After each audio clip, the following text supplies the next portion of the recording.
The Taliban announced a general amnesty for all Afghans and urged women to join its government. This as thousands of Afghans are desperate to escape after the Taliban took over Kabul. Video shows Afghans attempting to escape the chaos unfolding in the capital city, many clinging to an airplane getting ready to take off. Officials confirmed U.S. troops shot and killed at least 2 armed men as thousands poured onto the runway. At least 1 U.S. military service member was also injured. The Pentagon says there are no indications that the shooters were members of the Taliban. The president addressed the nation yesterday, admitting the situation is now a crisis, but doubling down on the withdrawal of U.S. troops. I stand squarely behind my decision.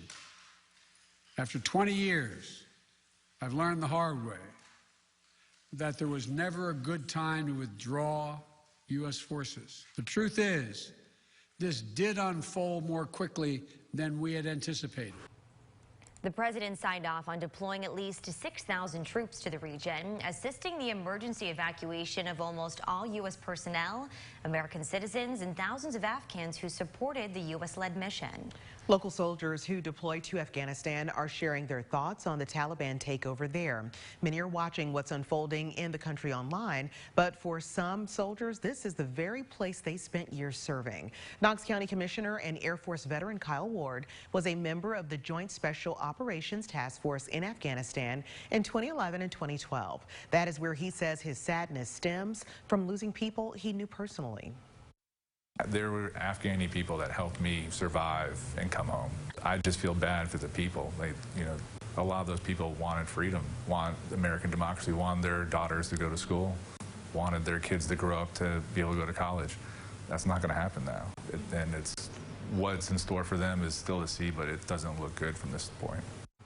Meanwhile, we are hearing from Tennessee lawmakers about the situation in Afghanistan. Senator Marsha Blackburn calls it chaotic.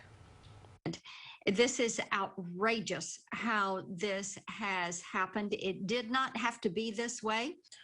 Regardless of where President Biden or members of the Congress or the American people stood on our presence in Afghanistan and whether we should stay or not, we needed to have a withdrawal that was going to be orderly, that was going to be structured. Now, we are continuing to monitor the situation overseas and will continue to bring you updates on air and online.